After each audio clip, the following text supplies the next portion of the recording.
everyone, Cornelia from Piping Petals. Welcome to my online tutorial for piping a buttercream chrysanthemum. In this tutorial, I'll demonstrate the technique and discuss the equipment you'll need to pipe an American buttercream chrysanthemum on a cupcake. If you would like to know how to prepare the colors used or how to fill your piping bags with multicolored effects, please refer to my Working with Colors online tutorial. Let's get started. We're going to do the chrysanthemum. It is also referred to as mums, if you don't want to say the full word. It's a very delicate flower with a very big name, but it is quite impressive because it looks very different from a lot of other flower designs with lots of little petals standing up in the air. We're now moving to what we call specialty tips. So this is the Wilton 81, which looks like a little smile. And you're going to use this tip for the entire flower. You could theoretically make the center of the flower again with a Wilton 104 if you really wanted to, or if you want to do a different color center, use the 104, just like we did with the ranunculus, to form yourself a bud, and then we work with this around it.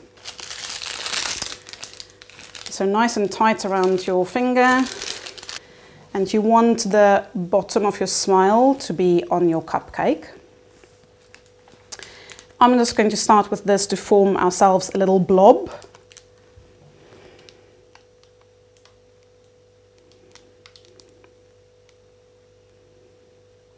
Doesn't have to look pretty. Okay, there's our blob. And that's going to be the center of our flower. Wipe your nozzle. Right, bottom of your smile against your cupcake. We're going to start and pipe a petal upwards and inwards to almost lay on top of that blob. And that's going to form the bud of your flower, like that.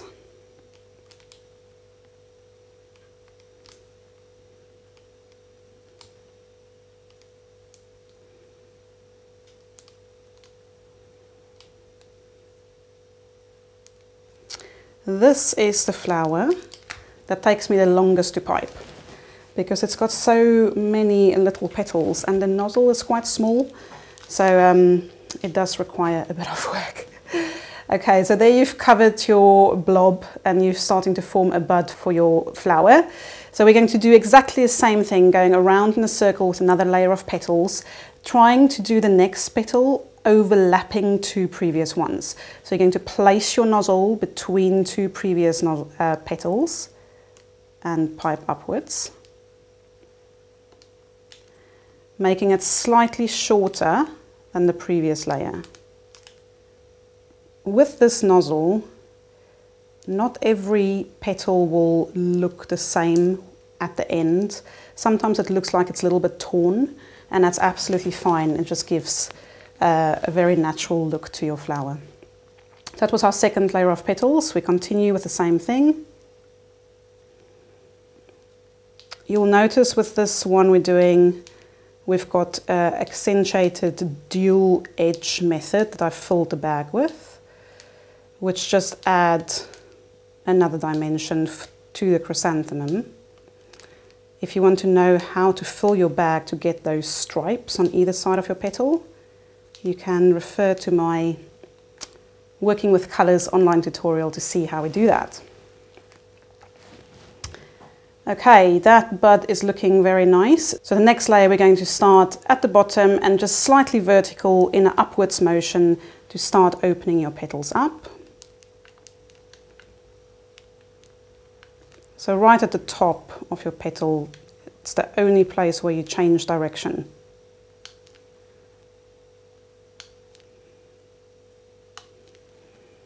That's already looking very nice. Next layer, we continue with the same motion, so overlapping two previous petals, and you're piping upwards and out. I would say in about 45-degree angle. So you're stopping just shy of the bend you've created for the previous layer of petals, and pull it upwards and outwards.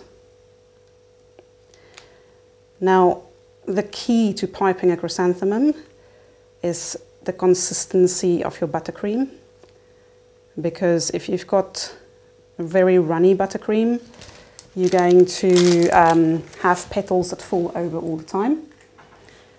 I'm just going to redo one petal. It's absolutely fine if you want to do that.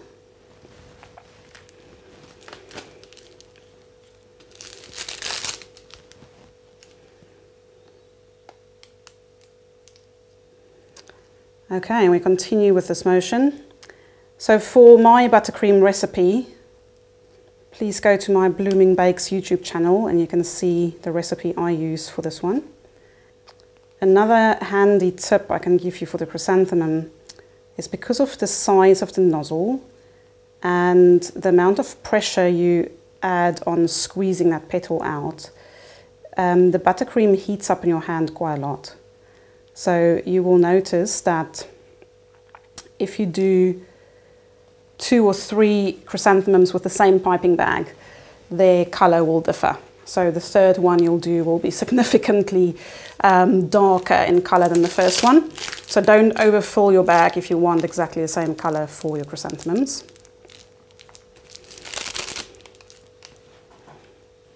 And we continue. So a lot of my other flowers I pipe in a 12 o'clock position, and if you find that more comfortable you can do that. But because of where we are now and the way the petals are facing outwards, I quite struggle seeing what I'm doing on that side, so I pipe the chrysanthemum from the side. But if you find that slightly inconvenient, you can try the 12 o'clock position for this one as well.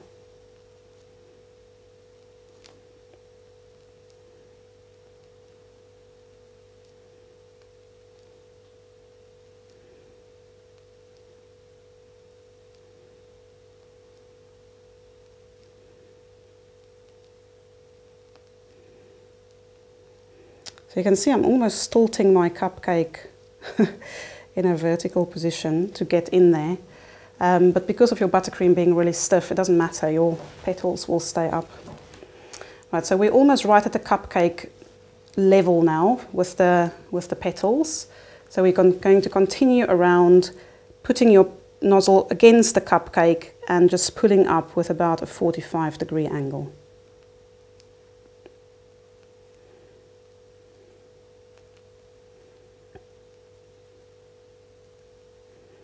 Try, if you can, to overlap the previous layer of petals, because if you look at the chrysanthemum from the top, it creates a really full look to the flower if you've got sort of petals overlapping each other and not directly behind each other. And we continue with another layer. You literally continue with this motion until you get to the end of your cupcake. I can now feel my pressure on my bag is already getting a bit soft. You can see what it looks like. You'll feel it because it's getting difficult to pipe your petal to actually stand up in the air. So just make sure you tighten your bag.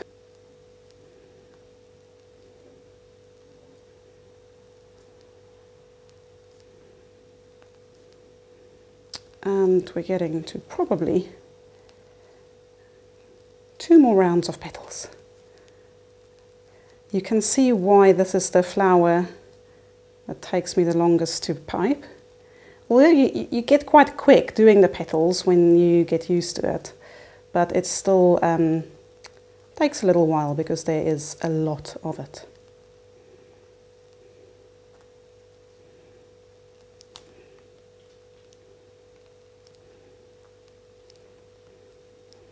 I'm now basically just filling any cake space I can still see.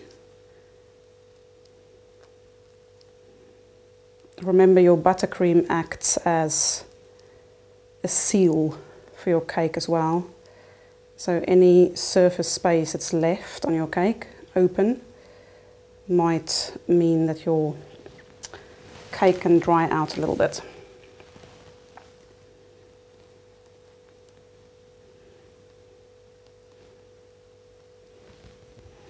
There we go. That is your chrysanthemum. Very impressive flower, almost as good as the rose. But it takes a long time, but so pretty, and they come in a variety of very bright colours to include in your cupcake bouquets. I hope you've enjoyed this tutorial. You can also subscribe to my Blooming Bakes YouTube channel for complimentary videos on how to make the best American buttercream for piping flowers, as well as cupcake recipes and lots more. See you soon.